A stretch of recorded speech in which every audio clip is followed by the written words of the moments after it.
নমস্কার, আমি Sanchita. Cooking with সঞ্চিতাতে আপনাদের স্বাগত জানাই। আজকে রুটি পরোটার সাথে বিনস আলুর একটা রেসিপি আপনাদের সাথে শেয়ার করব। খেতে লাগবে দুর্দান্ত, একদম চটজলদি হয়ে যাওয়া একটা নতুন ধরনের রেসিপি। তো চলুন দেখে নিই। প্রথমেই একটা কড়াইয়ের মধ্যে কিছুটা গরম জল করে আমি বিনসগুলোকে একটুখানি ভাপিয়ে নিয়েছি। প্রায় 5 মিনিটের মতো ভাপিয়ে নিলেই হবে। দেখুন ভাপানো হয়ে গেছে।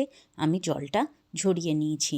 জলটা ঝরিয়ে নিয়ে এক সাইডে রেখে ওই কড়াইয়ের মধ্যেই আমি নিয়ে নিলাম 2 থেকে 3 টেবিল চামচ পরিমাণ সর্ষের তেল। সর্ষের তেলেই এই রান্নাটা খেতে বেশি ভালো লাগে, তাই সর্ষের তেলেই আজ রান্নাটা করছি। সর্ষের তেলটা ভালো করে গরম হয়ে গেলে এর মধ্যে দিয়ে দিলাম ফোড়নে শুকনো লঙ্কা আর বেশ কিছুটা পরিমাণ কালো জিরে। এর ফ্লেভারটা খুব সুন্দর আসবে। সামান্য ফোড়নের গন্ধ বেরিয়ে এলে দিয়ে দিলাম 2 মিডিয়াম সাইজের কুচনো পেঁয়াজ। পেঁয়াজটাকে একদম লাল লাল করে ভাজবো না, হালকা একটু কালারটা চেঞ্জ হলেই আমি এখানে আগের থেকে ডুমো ডুমো করে কেটে রাখা আলু এখানে অ্যাড করে দিচ্ছি। আলুগুলোকেও প্রায় 5 থেকে 7 মিনিট আমি ভেজে নেব। আলুগুলো একটু ভেজে নিলে এই রেসিপিটা খেতে বেশ ভালো লাগবে। আলুটা হালকা কালার চেঞ্জ হওয়া পর্যন্ত ভেজে নিতে হবে। আলুটা যেহেতু সেদ্ধ হতে একটু বেশি সময় লাগবে, তাই চাপা দিয়ে কিছুক্ষণ আমি ভেজে নিচ্ছি। তাতে আলুটা কিছু পরিমাণ সেদ্ধও হয়ে যাবে আর সুন্দর করে ভাজাও হয়ে যাবে। দেখুন হালকা একটা কালার চেঞ্জ হয়ে গেছে আলুর মধ্যে। এরপর আমি আলুর মধ্যে অ্যাড করে দেব আগের থেকে তৈরি করে রাখা আদা রসুনের পেস্ট। এখানে আমি 1 চামচ পরিমাণ আদা রসুনের পেস্ট অ্যাড করলাম।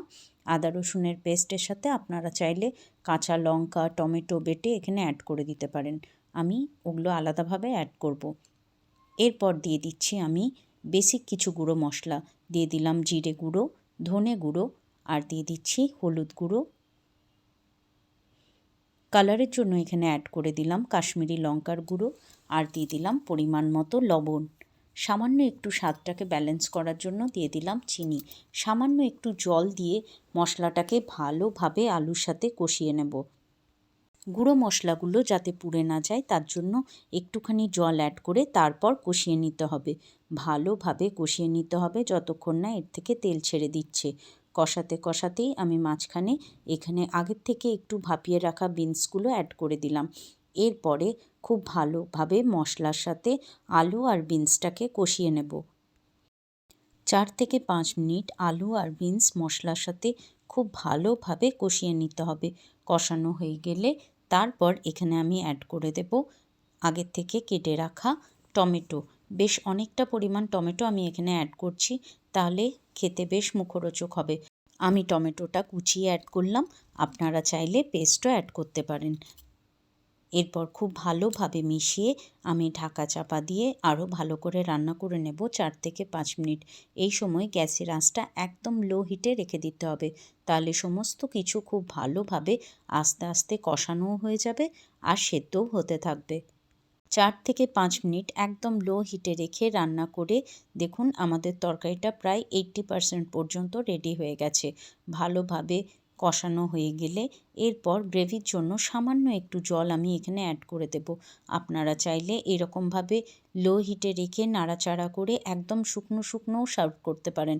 আমি একটু গ্রেভি রাখবো, তাই আমি একটু জল অ্যাড করে দিলাম। জলটা দিয়ে ভালোভাবে মিশিয়ে নিয়ে আরও মিনিট 5 রান্না করে নেব। তাতে আলুগুলো সুন্দরভাবে সুসেদ্ধ হয়ে যাবে আর বিনসগুলোও সুন্দরভাবে সেদ্ধ হয়ে যাবে। চাপা দিয়ে আরও 5-7 মিনিট লো টু মিডিয়াম হিটে রান্না করে নিলাম। দেখুন আমাদের আলু বিনসের তরকারি একদম রেডি।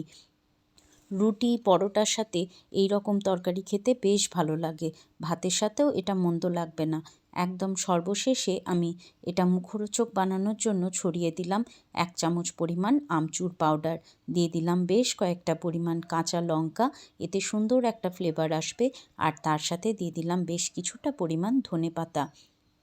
সমস্ত উপকরণগুলো খুব ভালোভাবে মিশিয়ে নিয়ে এরপর গ্যাস অফ করে রেখে দেব স্ট্যান্ডিং টাইমে 5 থেকে 7 মিনিট ব্যাস। তারপর গরম গরম সার্ভ করুন। আশা করি আজকের আলু বিনসের এই রেসিপিটা আপনাদের ভীষণ ভালো লাগলো। যদি ভালো লাগে তাহলে প্লিজ আমার চ্যানেলটাকে লাইক করবেন, শেয়ার করবেন এবং সাবস্ক্রাইব করে আমার বন্ধু হয়ে আমার পাশে থাকবেন। আমার নতুন বন্ধুরা বেল আইকনটা প্রেস করে অল নোটিফিকেশানটা অন করে দেবেন। তাহলে আমি যখনই ভিডিও দেব আপনাদের কাছে নোটিফিকেশান চলে আসবে। আপনারা সবাই ভালো থাকবেন, সুস্থ থাকবেন। আজকের মতো বিদায় নিলাম, টাটা।